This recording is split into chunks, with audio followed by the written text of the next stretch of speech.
What if I told you the world's most iconic luxury watch wasn't created by royalty, nor a wealthy tycoon, but by an orphan? A boy with no money, no connections, no influence, who transformed his vision into a timepiece worn by kings, presidents, rebels, and rap stars. A watch that would become a global symbol of success and power. But behind the gold, the legacy, and the ticking precision lies a tale of secrets, resilience, and some of the most brilliant marketing the world has ever seen.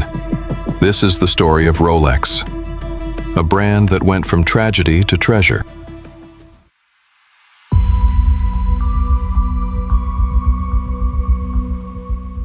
Hans Wilsdorf was born in Germany in 1881 into a modest family.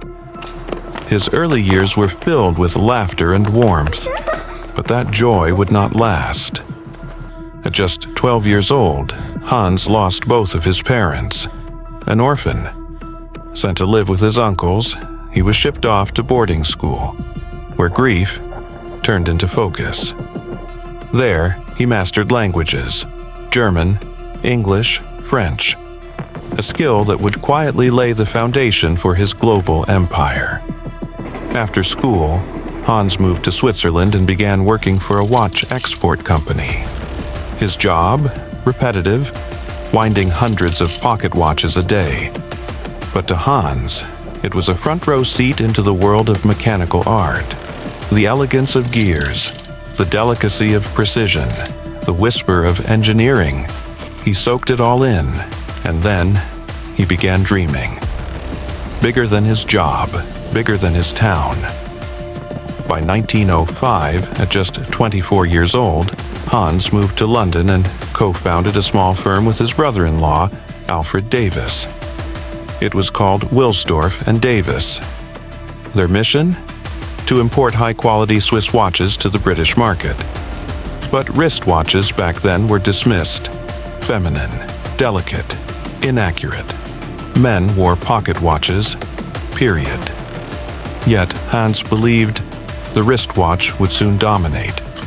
So much so that he risked everything.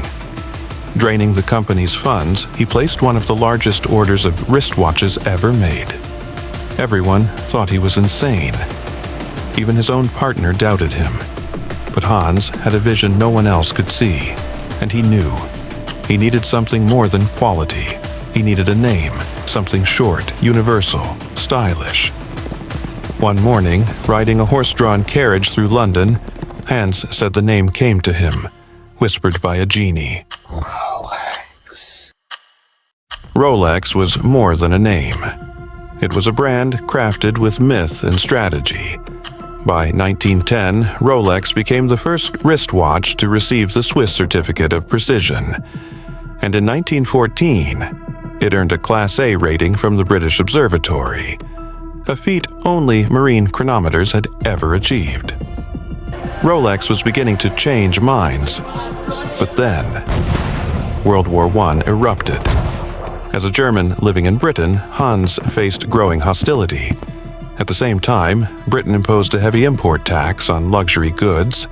So Hans moved the headquarters to Geneva, Switzerland, a neutral country, and the beating heart of watchmaking. It was a genius move.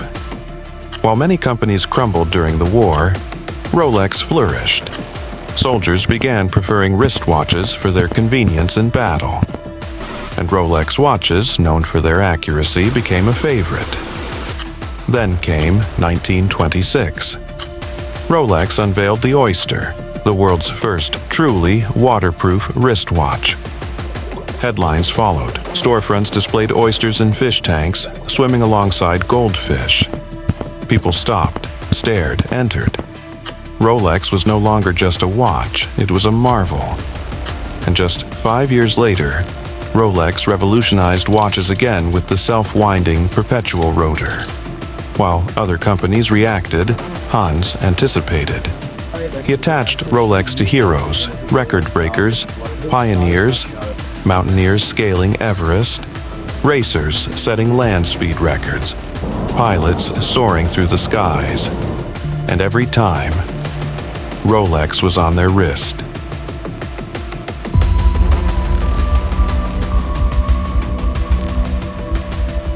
Despite global fame, Hans's life was shadowed by personal loss. In 1944, his beloved wife, Florence, passed away. He had no children, no heirs. First, orphaned by fate. Now, widowed by time. But Hans wasn't done planning for the future. In 1946, he created the Hans Wilsdorf Foundation and gave it 100% control of Rolex. No shareholders, no public investors. To this day, the foundation owns Rolex, a company that operates in near total secrecy.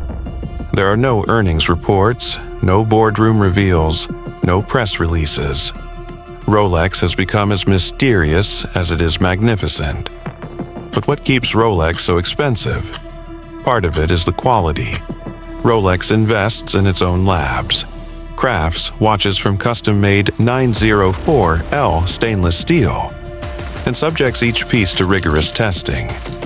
Yet, watch insiders estimate that a $7,000 Rolex might cost only $700 to produce. Why the markup? Because a Rolex isn't just a timepiece, it's a Veblen good. That means the more it costs, the more people want it. Status, scarcity, symbolism. Rolex limits production deliberately, less than demand, to ensure long wait lists and high resale value. And Rolex never discounts. Ever. In fact, it reportedly buys back unsold stock to prevent discounts that might dilute the brand. Instead of making Rolex cheaper for the masses, Hans launched a second brand, Tudor. Affordable, but under a different name, protecting Rolex's elite image. And they've perfected the art of marketing. From Formula One and Wimbledon to Hollywood films and James Bond, Rolex isn't just advertised, it's integrated into culture. John F. Kennedy wore one. Martin Luther King wore one.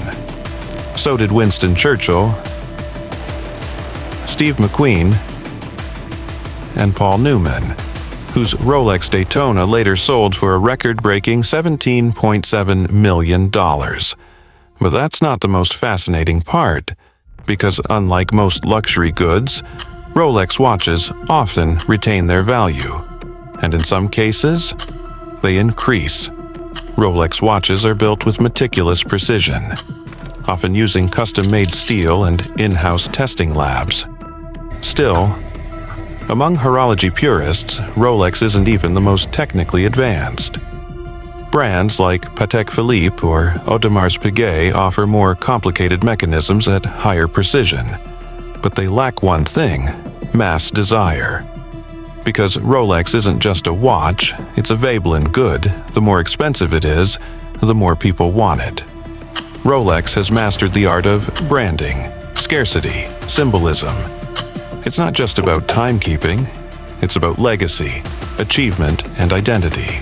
If this story inspired you, taught you something new, or simply made you look at your wrist a little differently, then make sure to hit that like button, subscribe, and tap the bell icon so you never miss a story like this.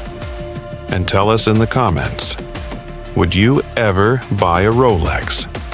And if you already have one, was it worth it?